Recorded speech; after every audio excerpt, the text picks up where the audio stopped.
पदार्थानां प्रस्तुतानाम् अन्येषां वा यदा भवेत्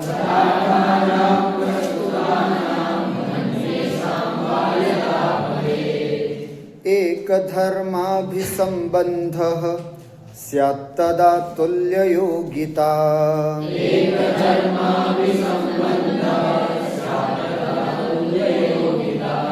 पुनरेकवारं पदार्थानां प्रस्तुतानाम् अन्येषां वा यदा भवेत्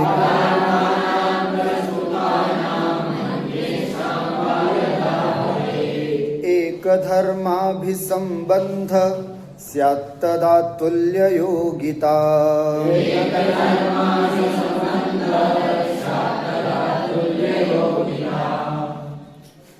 तुल्ययोगिता किमुच्यते? तुल्ययोगिता प्रस्तुतानां वा अन्येषां, प्रस्तुतानां पदार्थानां वा अथवा अन्येषां अर्थात अप्रस्तुतानां पदार्थानां वर्ण्यानां यदा एक धर्माभिसंबंधः, यदा जब एक धर्मेण एकेन समासेन धर्मेण संबंधः अभिसंबंधः स्यात् भवेत् तदा तुल्ययोगिता स्यात्, तब तुल्ययोगिता नामक अलंकार होता है। किमुक्तमत्र प्रस्तुत पदार्थों का अथवा अप्रस्तुत पदार्थों का जब एक धर्माभिसंबंध हो, जहाँ एक धर्म, धर्म का मतलब यहाँ पर वही साधारण धर्म लेना, जहाँ एक साधारण धर्म के द्वारा प्रस्तुत का अथवा अप्रस्तुत का वर्णन किया जाए उसे हम तुल्य योगिता कहते हैं। इस लक्षण को समझने से पहले हमें यह समझना होगा कि प्रस्तुत क्या और अप्रस्तुत क्या। प्रस्तुत का मतलब है जिसका वर्णन किया जाना विवक्षित अथवा जिसका वर्णन किया जाता है वो प्रस्तुत, जिसके बारे में कवि कहना चाहता है वो प्रस्तुत, अथवा संक्षिप्त में समझना हो तो प्रस्तुत का अर्थ होता है उपमेय। प्रस्तुत का अर्थ क्या समझना? उपमेय।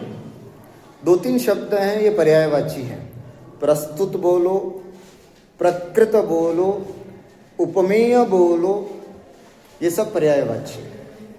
चाहे प्रस्तुत बोलो चाहे प्रकृत, है ना, आगे जाके प्रकृत शब्द भी आ सकता है ना, और या फिर उपमेय अर्थात जो सामने है, जैसे नायिका सामने है, नायिका का मुख चंद्रमा के जैसा है तो नायिका क्या है? उपमेय। नायिका का मुख क्या है? उपमेय। तो जो सामने है, जिसका वर्णन किया जाता है, जो प्राकरणिक है, प्राकरणिक शब्द भी आएगा, अथवा जो उपमेय है, उसी को बोलते हैं यहाँ पर प्रस्तुत। प्रस्तुतानाम अप्रस्तुतानाम वा, या तो प्रस्तुत या फिर अप्रस्तुत। अब अप्रस्तुत क्या होता है? जो सामने नहीं है, जिसका वर्णन करना यहाँ पर विवक्षित नहीं है, अथवा जिससे तुलना की जा रही है, ऐसा उपमान जो है उसे हम यहाँ पर अप्रस्तुत कहते हैं। साहित्य की भाषा में अप्रकृत बोलो, अप्रस्तुत बोलो, उपमान बोलो, अप्राकरणिक बोलो, ये सब पर्यायवाची है। चार पर्यायवाची शब्द बताया आपको। क्या? अप्रस्तुत, अप्रकृत, उपमान और अप्राकरणिक। अर्थात जिसके बारे मतलब जिससे तुलना कर रहे हो आप, जिसके साथ, है ना, उसका कंपैरिजन कर रहे हो, वो यहाँ कवि के लिए वो विवक्षित नहीं। विवक्षित है नायिका का मुख, उसकी सुंदरता का वर्णन कर। वो जो है वो अप्रस्तुत है, जिसका वर्णन किया जाना यहाँ पर अपेक्षित नहीं है। ऐसा जो होता है उसको बोलते हैं अप्रस्तुत। अब समझना तुल्य योगिता क्या होती है। तुल्य योगिता का मतलब होता है कि या तो कवि केवल प्रस्तुत का वर्णन करता है। एक धर्माभि संबंध समझना, सामान्य धर्म एक होता है। अब हमारे पास उपमान, उपमेय और साधारण धर्म, तीन चीज हो गई। यहां पर केवल उपमेय का वर्णन करता और एक साधारण धर्म होता है, उससे उपमान गम्य होता है। या फिर अप्रस्तुत उपमान का वर्णन करता है, साधारण धर्म होता है, उससे उपमेय गम्य होता है। समझ में आया? प्रस्तुतानाम अप्रस्तुतानाम वा पदार्थानाम, है ना, ऐसे पदार्थों का एक धर्माभि संबंध, एक धर्म से जहां पर संबंध होता है उसे हम तुल्य योगिता कहते हैं। फिर से समझे, जहां या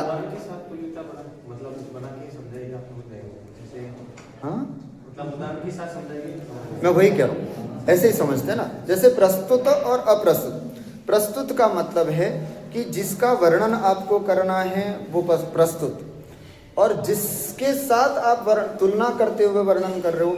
कई बार क्या होता है, कवि उन उपमानों का वर्णन करता है एक धर्माभि संबंध होने से, है ना, उसमें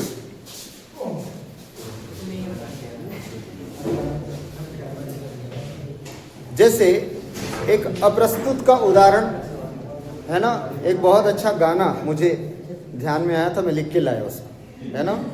क्या है, अब इससे आप समझ जाओगे, वर्णन कर रहे हैं अप्रस्तुत का, लेकिन उससे आपको प्रस्तुत तक गम्य होता है। जैसे गाना है, चांद सितारे फूल और खुशबू, क्या है, चांद सितारे फूल और खुशबू ये तो सारे पुराने हैं, ताजा ताजा कली खिली है हम उसके दीवाने हैं, हो ऐसा करके गाना है। समझ में आया? अब इसमें क्या है, अप्रस्तुत की बात करिए, सब नायिका का नाम ही नहीं आया। चांद सितारे फूल खुशबू ये तो सब पुरानी बात है, वो जो ताजा ताजा कली खिली है हम तो उसके दीवाने हैं। अब ये बात कहीं और जा रही है, पर समझने वाले समझ गए कि यहाँ क्या कहना चाह रहे, समझ में। इसी तरह प्रस्तुत और अप्रस्तुत, ध्यान रखना, एक धर्माभि संबंध, हम उसके दीवाने हैं, ये एक धर्माभि संबंध है। ये है ना, चाहे उस नायिका के या कोई नायक का, किसी एक का भी दीवाना हो सकता है, किसी एक का दीवाना होगा, लेकिन ये जो समझाया जाता है अप्रस्तुत की बात कह करके प्रस्तुत को गम्य किया जाता है। आइए यहाँ पर भी कुछ इसी तरह से बताया जा रहा है। एक बार फिर से लक्षण देख लें।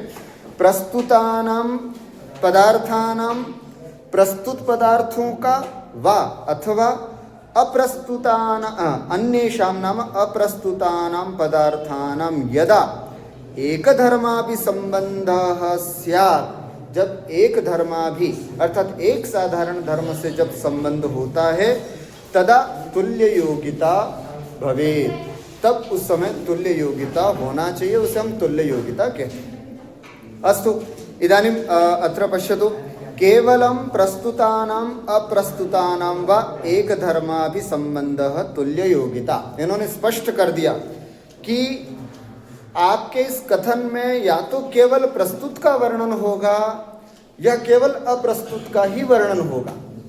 अगर प्रस्तुत और अप्रस्तुत दोनों का वर्णन होगा तो एक दूसरा अलंकार हो जाएगा, वो आएगा दीपक अलंकार। अभी नेक्स्ट इसके आगे पढ़ेंगे, इसलिए इन्होंने साफ लिखा इसमें, केवलम प्रस्तुतानाम अप्रस्तुतानाम वा, वर्णन करेगा तो केवल प्रस्तुत का करेगा और एक धर्माभि संबंध का वर्णन होगा, बस एक धर्माभि संबंध से प्रस्तुत गम्य होगा, या फिर प्रस्तुत का वर्णन करेगा एक धर्माभि संबंध से अप्रस्तुत गम्य होगा। तो प्रस्तुत और अप्रस्तुत में से किसी एक का वर्णन करेगा जिसमें दूसरा जो है वो इसमें गम्य होता है, यही बात इसमें समझाएगी।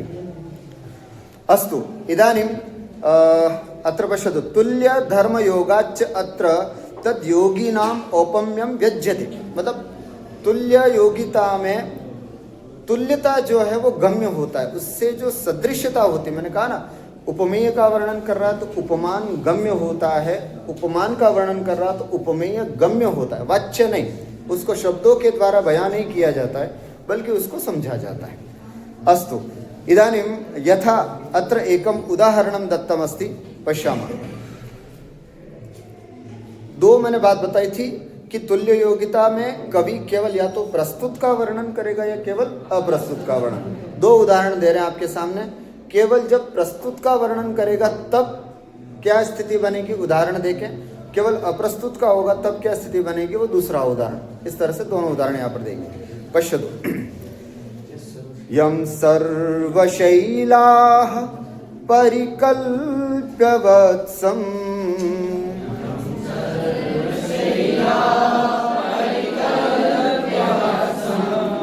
मेरौ स्थिते दोग्धरिदोहदक्षे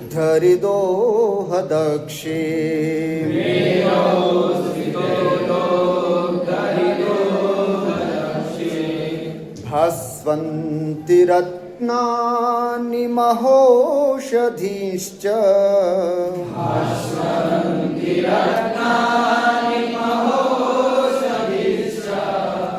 पृथुपदिष्टां दुदुहुर्धरित्रीम्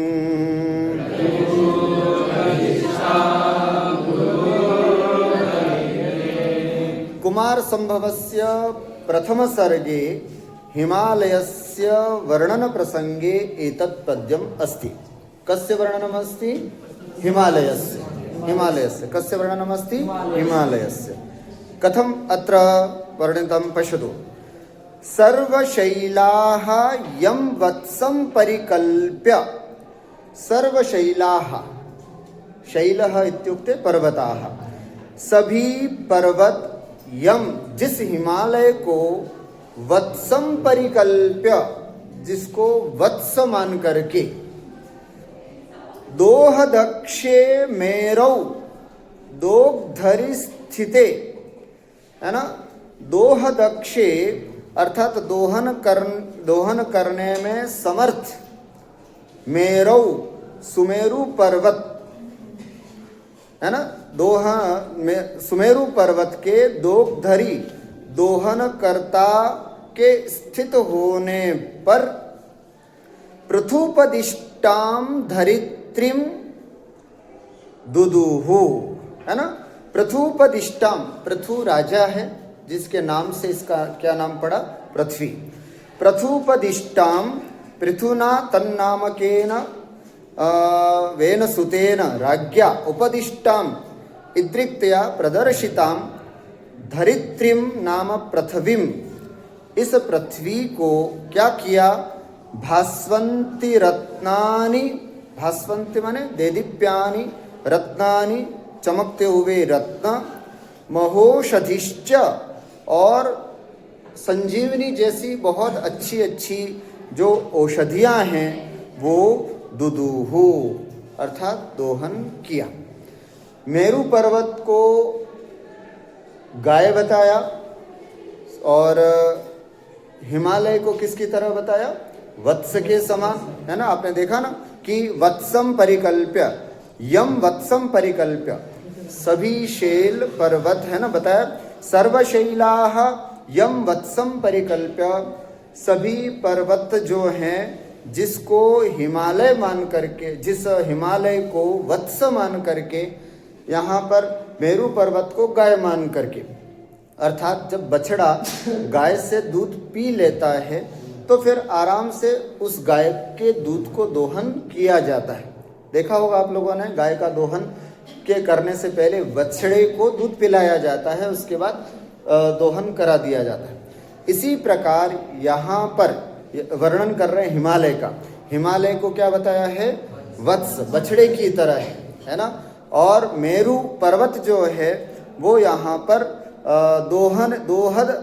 दोहदक्षे मेरु अर्थात दोहन कार्य में समर्थ उस सुमेरु पर्वत पर या सुमेरु पर्वत के दोग्धरी स्थिते अर्थात दोहन कार्य करने में स्थित होने पर, समर्थ होने पर, पृथुपदिष्टाम धरित्रीम अर्थात इस पृथ्वी को दुदुहु अर्थात इस पृथ्वी से क्या क्या दोहन किया गया?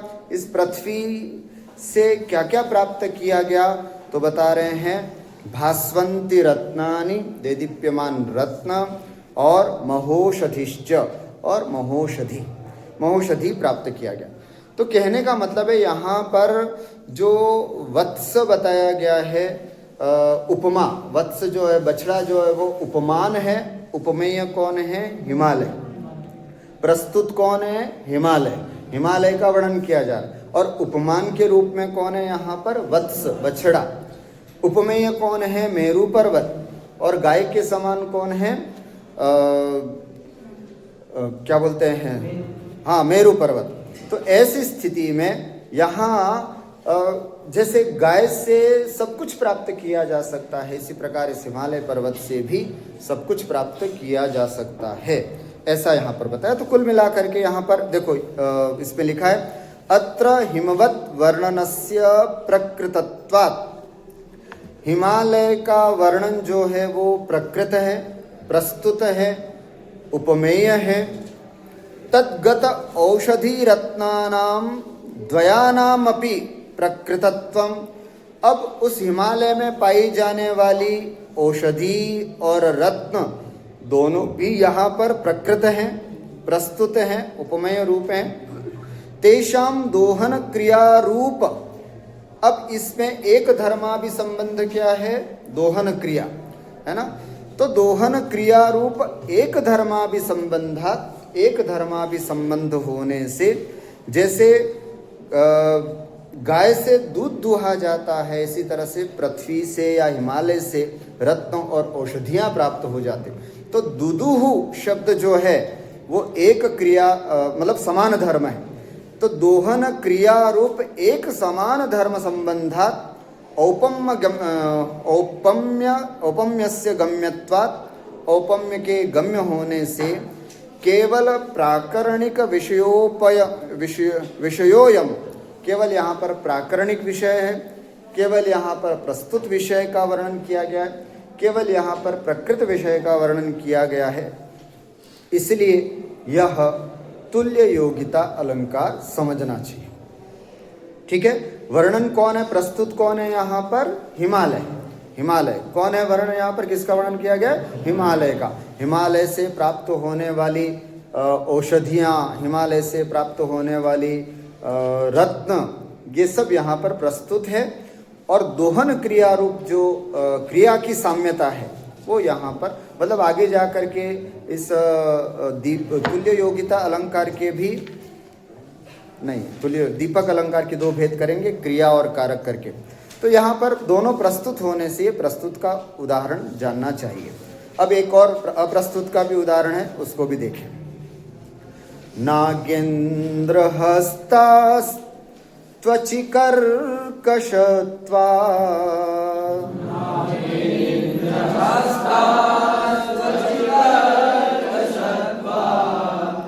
एकांत शैत्यात् कदली विशेषा।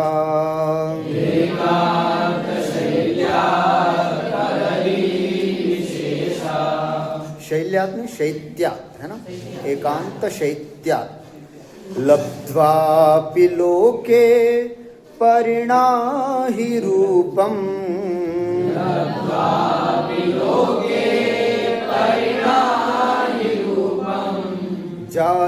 जातास्तदूर्वो रूपमान बाह्या।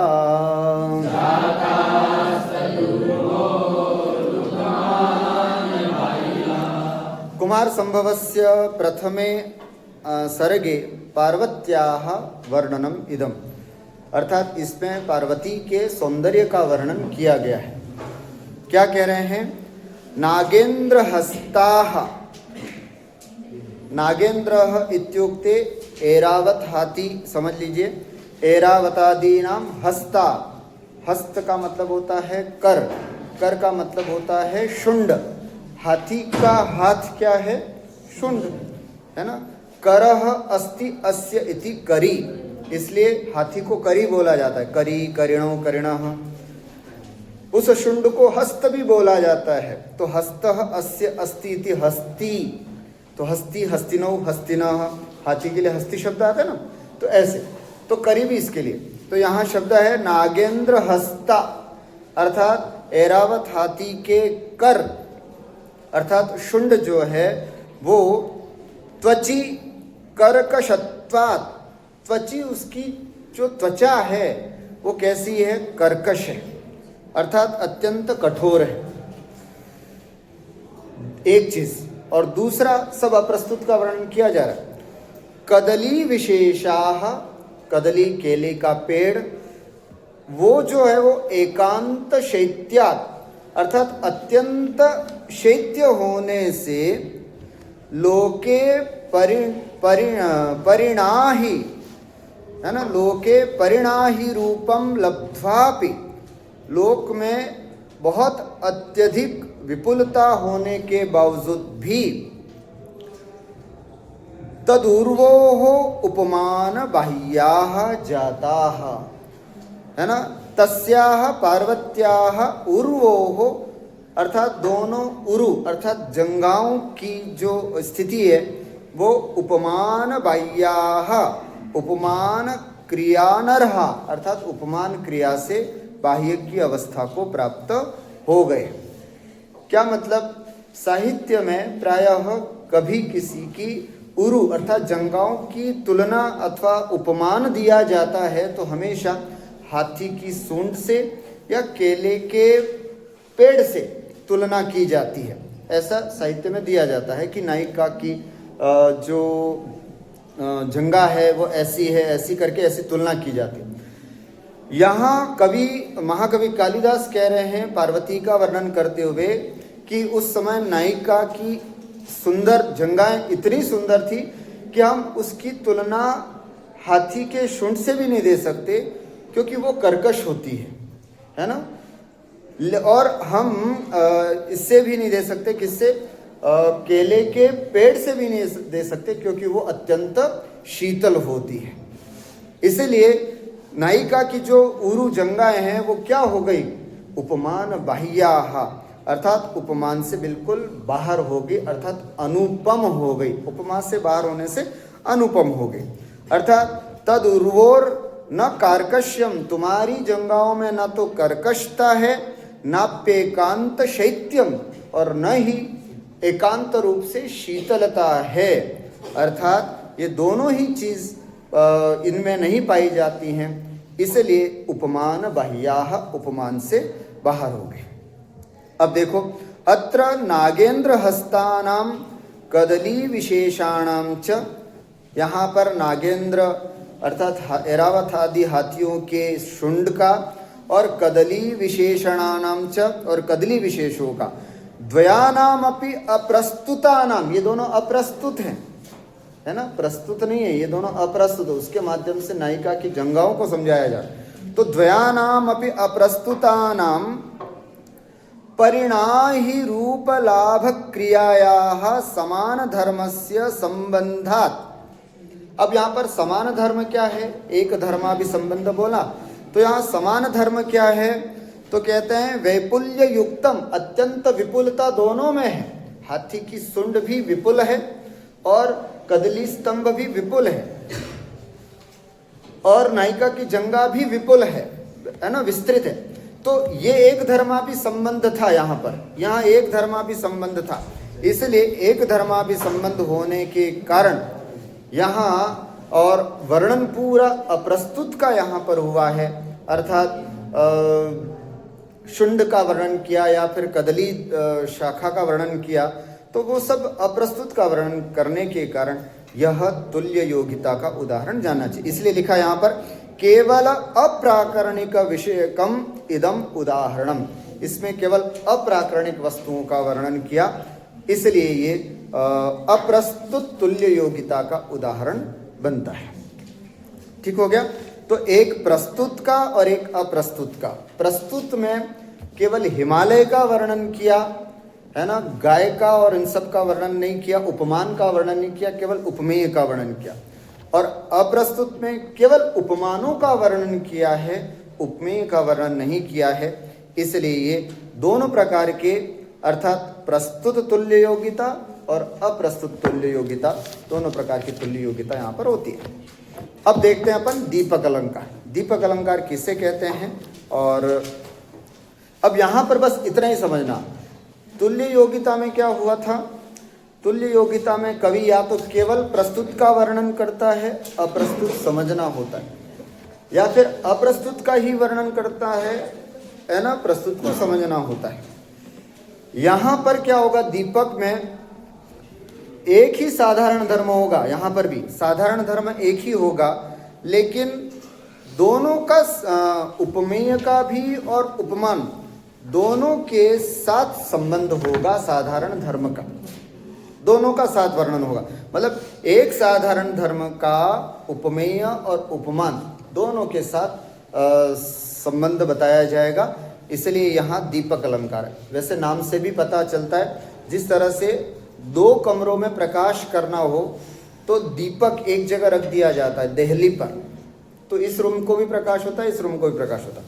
इसी प्रकार एक धर्म, साधारण धर्म एक होगा जो उपमेय में भी जाएगा और उपमान के साथ भी जाएगा, इसलिए इसको दीपक अलंकार। देखिए लक्षण से अभी स्पष्ट हो जाएगा आपका। बोलिए, अप्रस्तुत प्रस्तुतयोर दीपकंतु निगद्यते,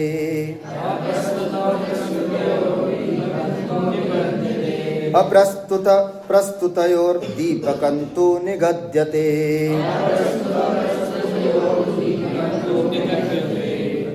अप्रस्तुत प्रस्तुतयोः अर्थात अप्रस्तुत और प्रस्तुत दोनों का, बस इतना बोला, उसके बाद दीपकंतु निगद्यते, उसको हम दीपक कहते हैं। क्या मतलब दोनों का, अप्रस्तुत और प्रस्तुत दोनों का दीपक कहते हैं, इतना बोल दिया। अब हम पहले वाले से अनुवृत्ति लेंगे। पहले वाले से क्या लेंगे, एक धर्माभिसंबंध, है ना, अर्थात अप्रस्तुत प्रस्तुतयोः एक धर्माभिसंबंध, अप्रस्तुत और प्रस्तुत दोनों का एक साधारण धर्म से जहाँ संबंध स्थापित किया जाता है उसे हम कहते हैं दीपक अलंकार। ठीक है, उदाहरण के द्वारा अच्छे से समझते। देखो नीचे लिखा है, अप्रस्तुत प्रस्तुतयोः एक धर्माभिसंबंधो दीपकम, दीपक अलंकार।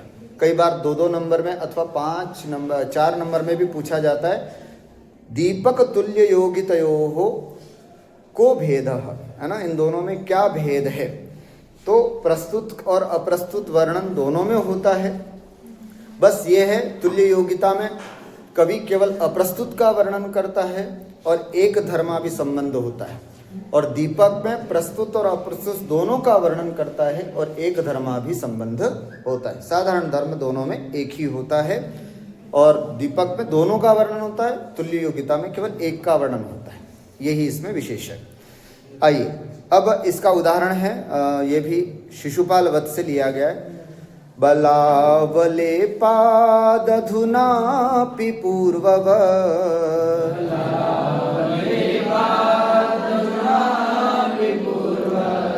प्रबाध्यते तेन जगज्जिगीषुणा,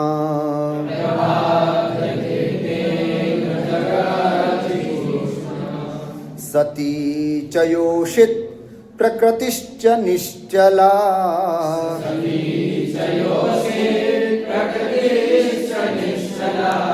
पुमं समभ्येति भवान्तरेष्वपि।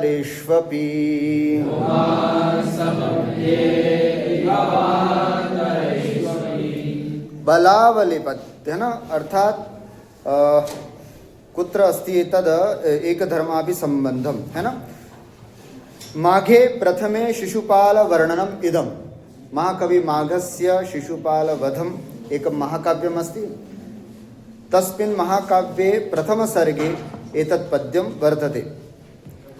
किमस्ति अत्र, जिगीषुणा जेतुम इच्छुना नित्युत्साहवता तेन शिशुपालेन बलावलेपात्, बलस्य अवलेपात् इति बलावलेपात्, अर्थात गर्वात्, अहंकारात्, अभिमानात्, अर्थात अहंकार से, गर्व से, अधुनापि पूर्ववत् जगत प्रबाध्यते, आज भी वो अभी भी पूर्ववत्, पूर्व जन्मनि इव, जैसे पहले कई जन्मों में ये वो शिशुपाल है जो पहले भी कई जन्मों में ऐसी खराब प्रकृति रही है इसकी कि केवल लोगों को परेशान करना, पीड़ित करना, दुखित करना, यही स्थिति रही। तो इसलिए कहा पूर्ववत अधुनापि, पहले की तरह आज भी जगत प्रबाध्यते, इसके द्वारा संसार आज भी बहुत पीड़ित होता है, बहुत परेशान करता है ये लोगों को। कौन? शिशुपाल। किसकी तरह? पूर्ववत, पहले की तरह। मतलब पुराने जन्मों का अगर रिकॉर्ड दिखा जाए इसका, शिशुपाल का, तो पूर्व जन्मों में भी इसने केवल सज्जनों को पीड़ित ही किया है ना, ऐसे। तो इसलिए अब इस बात को यहाँ पर प्रस्तुत और अप्रस्तुत दोनों से बात समझा रहे हैं। देखो, सती च योषित प्रकृति ही निश्चला पुमांसमभ्येति भवांतरेष्वपि ही। कितनी अच्छी बात की। सती योषित, योषित माने स्त्री, सती स्त्री, पतिव्रता स्त्री, और पुंसाम निश्चला प्रकृति, और पुरुषों की जो निश्चल प्रकृति है, स्वभाव है, वो क्या होता है? भवांतरेषु अपि पुंसाम अभ्येति, वो भवांतर में भी उसके साथ जाती है। इसलिए ये शिशुपाल पूर्व भवों में भी परेशान करता है। अभी भी क्यों कर रहा है? क्योंकि इसमें कहा है कि पुंसाम निश्चला प्रवृत्ति, जो एक इंसान की फितरत होती है, आदत होती है, वो भवांतर में भी उसके साथ चलती रहती है। जैसे कहा जाता है कि एक पतिव्रता नारी जो होती है वो हमेशा आपको अपने जीवन में प्राप्त होती रहती है, इस तरह से। तो पतिव्रता नारी, बताओ इस श्लोक में क्या प्रस्तुत है और क्या अप्रस्तुत है? शिशुपाल की प्रकृति आज भी वैसी है और आज भी लोगों को परेशान कर रहा है। क्यों? क्योंकि प्रकृति उसकी ऐसी है, और प्रकृति के बारे में कहा गया कि निश्चला प्रकृति पुंसाम निश्चला प्रकृति भवांतरेषु अपि अभ्येति, भवांतर में भी जाती है। तो ये जो लिखा है ना नीचे देखो, अत्र प्रस्तुतायाः निश्चलायाः, यहाँ पर प्रस्तुत निश्चलायाः प्रकृति, निश्चल प्रकृति जो है वो यहाँ पर प्रस्तुत है। क्यों? क्योंकि शिशुपाल का ही वर्णन हो रहा है और शिशुपाल के स्वभाव की बात बताई जा रही है, तो वो तो हो गया प्रस्तुत। और यहाँ पर एक पतिव्रता नारी का भी उदाहरण दिया जा रहा है कि जैसे पतिव्रता नारी होती है वो हमेशा हर जन्म में उसके साथ रहती है। तो ये एक अप्रस्तुत हो गया, ये यहाँ पर इसका वर्णन कवि के लिए इप्सित नहीं है, इसलिए लिखा अप्रस्तुतायाः पतिव्रतायाश्च जन्मांतरेपि स्वकीय पुरुषानुगमन रूप एक क्रिया संबंध। और अप्रस्तुत पतिव्रता नारी का ये अप्रस्तुत है। अब जन्मांतरेष्वपि एक क्रिया स्वकीय पुरुषानुगमन रूप एक क्रिया संबंध। तो यहाँ पर देखो, भवांतरेषु अपि अभ्येति, ये जो है ना एक साधारण धर्म है। ये एक साधारण धर्म जो है वो हमारे प्रस्तुत व्यक्ति की स्वभाव में भी जाता है, अप्रस्तुत पतिव्रता नारी में भी जाता है। एक धर्माभिसंबंधी क्या है यहाँ पर? एक धर्म, एक धर्म क्या है? भवांतरों में भी उसके साथ रहता है। भवांतरों में उसके साथ क्या रहता है? उसका स्वभाव, और पतिव्रता स्त्री उसके साथ रहती है। तो उसका स्वभाव है, ये तो हमारे शिशुपाल के साथ मिलता जुलता होने के कारण प्रकृत हो गया, और अप्रकृत कौन हो गया? स्त्री यहाँ पर अप्रकृत हो गया। तो इस तरह से एक ही यहाँ पर क्रिया है, अथवा एक ही यहाँ पर हमारा साधारण धर्म है, लेकिन प्रकृत और अप्रकृत दोनों का वर्णन यहाँ पर होने के कारण यह दीपक अलंकार का वर्णन जानना चाहिए। अन्य रूपम दीपकम, मान लीजिए ये तो क्रिया दीपक हुआ, एक कारक दीपक भी होता है। क्रिया दीपक क्यों बताया? क्योंकि भवांतरेषु अभ्येति, ये अभ्येति जो है ना वो एक क्रिया है, इसलिए। अब एक कारक दीपक भी बता रहे हैं। कारक कितने होते हैं? 6। कौन कौन से? कर्ता, कर्म, करण, संप्रदान, अपादान और अधिकरण। ठीक है, तो 6 कारकों में से कर्ता का और कर्म का दीपक यहाँ पर बता रहे हैं। कैसे? एक बार देखिए, बोलिए। अथ कारकमेकं स्यादनेकासु क्रियासु चेत्।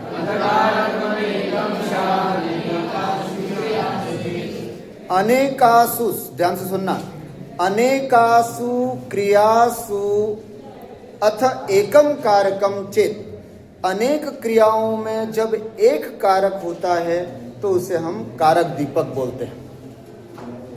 दो कमरों के बीच में, अनेक कमरों के बीच में एक होता है तो उसको दीपक बोलते हैं ना। हर जगह मान लीजिए 3 रूम है और बीच में दीपक लगा दिया तो 3 कमरों के बीच में एक दीपक।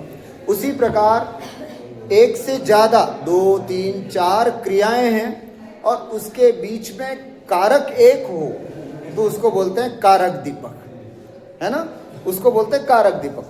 और बहुत सारे कारकों के बीच में क्रिया एक हो तो उसे हम क्या बोलते हैं, क्रिया दीपक। तो अभी यहाँ कारक दीपक का उदाहरण बता रहे हैं। यथा विनिश्चेतुम शक्यो न सुखमिति वा दुःखमिति वा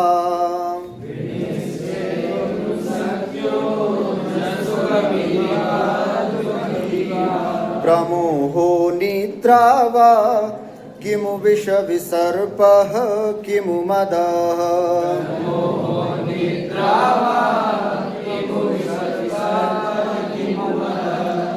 तव स्पर्शे स्पर्शे मम हि परिमूढेन्द्रियगणो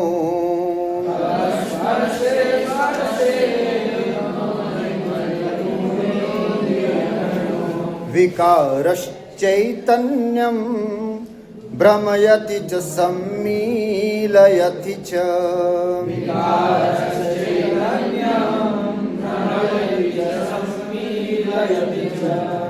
उत्तर रामचरितस्य एतत् उदाहरणम् अस्ति। जब सीता को वन में भेज दिया था रामचंद्र जी ने, फिर बाद में उस सीता को याद करते हुए बहुत रुदन करते हैं और अचानक उनको फील होता है कि सीता मुझे स्पर्श करके गई। जब हम किसी को याद करते हैं हमेशा तो कई बार हमारे मनोमस्तिष्क में वो बैठ जाता है और फिर हमको वही नजर आता है। तो यहाँ पर श्री रामचंद्र जी के साथ भी ऐसा ही हुआ। श्री रामचंद्र जी ने सीता के बारे में इतना सोचना चालू किया, इतना सोचना चालू किया, अचानक सीता का स्पर्श उनको पता चला। उनको लगा कि सीता मुझे छू करके गई अभी, है ना। छाया अंक करके उत्तरामचरित्र का बहुत अच्छा, इसमें छाया बन करके सीता आती है और फिर वो एक स्पर्श करके जाती है। तो जब वो सीता श्री रामचंद्र जी को स्पर्श करती है तब उनको क्या अनुभव होता है उसका वर्णन यहाँ पर किया गया है। देखिए क्या कहते हैं। हे सीते, अर्थात हे सीता, तव स्पर्शे स्पर्शे, अर्थात तुम्हारा बार बार स्पर्श पा करके, परिमूढ़ेन्द्रिय गणः, अर्थात मेरी इंद्रियां परिमूढ़ हो गई, मूर्ख हो गई, जड़ हो गई, अर्थात मुझे कुछ भी नहीं सूझ रहा है।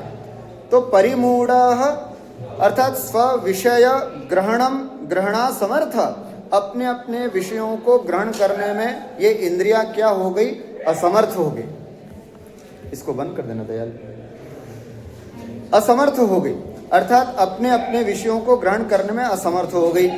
ऐसे मम विकारः, मम माना श्री रामचंद्रस्य, विकारः अर्थात उनका जो विकार है, चैतन्यम, चैतन्य को क्या कर रहा है, भ्रमयति, घुमा रहा है, अस्थिरम करोति, और सम्मीलयति, और आवृणोति च, अर्थात या तो एकदम मिला देता है या बिल्कुल घुमा देता है।